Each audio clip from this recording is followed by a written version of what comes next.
everyone, hi. How are you today? Good, right? By the way, welcome to 2020 Talks. We are from Group 5.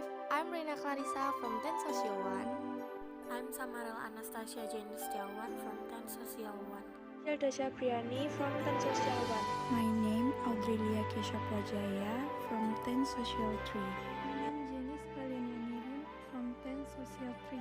So in this podcast today, Group 5 will discuss about COVID-19. Keep watching. Dari mana virus corona berasal dan bagaimana dengan awal mula COVID-19? Asal mula virus ini berasal dari kota Wuhan, Tiongkok 31 Desember 2019. Pada akhir Desember 2019, dipastikan 65 negara telah terjangkit virus corona. Hasil menunjukkan adanya infeksi coronavirus atau yang disebut juga Severe Acute Respiratory Syndrome atau SARS.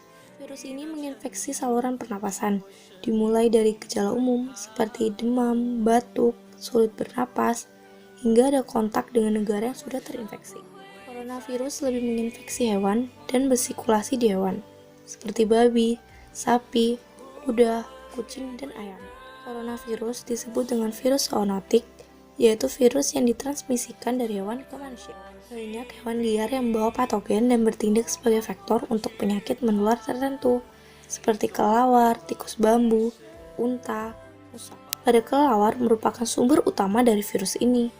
Masa sekarang, penata laksanaan berupa isolasi harus dilakukan untuk mencegah penyebaran lebih lanjut. Bagaimana proses penyebaran COVID-19?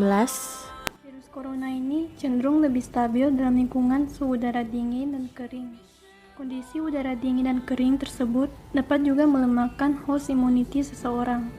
Paparan terhadap suhu udara rendah juga dapat meningkatkan produksi hormon yang mempengaruhi fungsi sel imun dalam tubuh. Beberapa penelitian menunjukkan penyebaran epidemi tersebut dikontrol oleh beberapa faktor, antara lain faktor iklim atau cuaca, demografi manusia dan mobilitasnya ataupun interaksi sosial, serta upaya intervensi kesehatan masyarakat. Iklim ataupun cuaca dapat berpengaruh terhadap kestabilan virus corona yang cenderung stabil pada suhu udara rendah 1 Celcius sampai dengan 10 Celcius dan kelembapan udara rendah 40% sampai dengan 50%.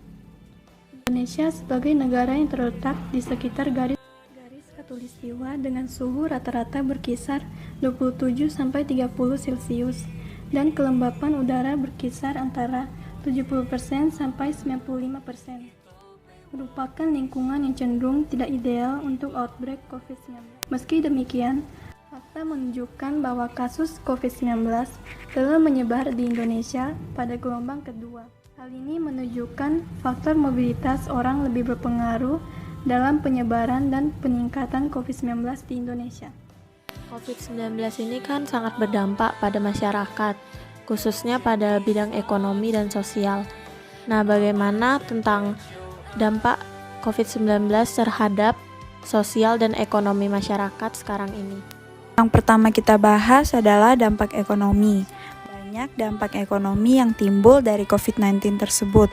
Ada yang positif dan juga ada yang negatif. Seperti perusahaan otomotif di bawah tekanan besar karena ketergantungan mereka pada rantai pasokan global, sehingga menghambat proses produksi. Yang kedua, sektor pariwisata dan penerbangan yang sepi penumpang, dikarenakan adanya kebijakan social distancing, serta retail non-makanan yang sepi pengunjung.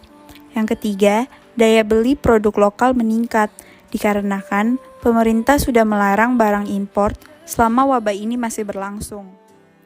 Selanjutnya, dampak sosial, yaitu timbulnya rasa curiga dan hilangnya kepercayaan terhadap orang-orang yang ada di seputaran kita atau yang baru kita kenal.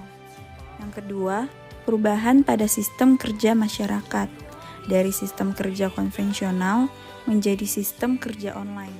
Dan yang ketiga, kecenderungan memanfaatkan teknologi seperti belanja, belajar, dan berolahraga. Berapa jumlah pasien COVID-19 sampai dengan 9 Mei 2020? Total pasien sembuh sampai dengan tanggal 9 Mei 2020 adalah 13.648 orang. Penambahan jumlah pasien COVID tertinggi terjadi pada tanggal 9 Mei 2020 sebesar 2.802 pasien dalam kurun waktu 1 minggu. Total pasien meninggal sampai dengan tanggal 9 Mei 2020 adalah 959 orang. Total pasien meninggal terbanyak terjadi pada tanggal 9 Mei 2020. Tanggal 21 Maret sampai 9 Mei 2020, pasien positif corona semakin bertambah. Total pasien sembuh sampai dengan tanggal 9 Mei 2020 adalah 2.607 orang. Dari data tersebut, jumlah pasien positif lebih banyak daripada jumlah pasien sembuh. Bagaimana tentang pergaulan sehat dan tidak sehat, khususnya untuk jasmani, mental, spiritual, dan sosial?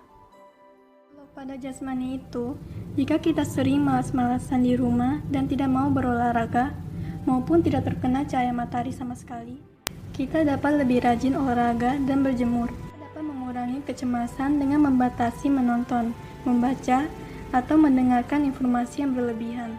Atau untuk spiritual, walaupun kita tidak ke gereja, namun kita dapat melakukan ibadah secara online maupun sendiri bersama keluarga. Untuk sosial, pada wabah seperti ini kita tidak perlu. Jadi kita dapat tetap bersosialisasi dengan teman maupun dengan siapapun dengan cara call dan chat menggunakan handphone. Kegiatan apa saja yang dianjurkan oleh pemerintah untuk masyarakat?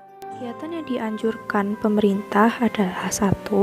Tempatkan pasien atau orang dalam ruangan tersendiri yang memiliki ventilasi yang baik atau memiliki jendela terbuka atau pintu terbuka. 2. Batasi pergerakan dan minimalkan berbagi ruangan yang sama. Pastikan ruangan bersama seperti dapur, kamar mandi memiliki ventilasi yang baik. 3. Anggota keluarga yang lain sebaiknya tidur di kamar yang berbeda dan jika tidak memungkinkan, maka jaga jarak minimal 1 meter dari pasien atau tidur di tempat tidur yang berbeda. 4. Batasi jumlah orang yang merawat pasien. 5. Lakukan hand hygiene atau cuci tangan segera setiap ada kontak dengan pasien atau lingkungan pasien. 6. Jika mencuci tangan menggunakan air dan sabun, handuk kertas sekali pakai direkomendasikan. 7. Untuk mencegah penularan melalui droplet, masker bedah atau masker datar diberikan kepada pasien untuk dipakai sesering mungkin. Nah, misalnya 1. Tahu tentang cuaca di tempat tujuan dan bawa pakaian yang cukup dan sesuai agar tubuh tetap hangat. 2. Pakai masker ketika berpergian dengan bus, kereta api, atau pesawat terbang dan minum air yang putih yang cukup. 3. Istirahat teratur selama dalam perjalanan, makan makanan bergizi seimbang. 4. Hindari berada di keramaian dalam waktu lama dan kenakan masker. 5. Gunakan barang sekali pakai untuk mencegah infeksi silang ketika menerima tamu atau berada di wilayah publik. Apa hubungannya COVID-19 dengan kualitas hidup masyarakat sekarang ini? Hubungan dengan kualitas hidup. Yang pertama, pengembangan vaksin baik oleh perusahaan dan lembaga riset untuk menekan jumlah persebaran.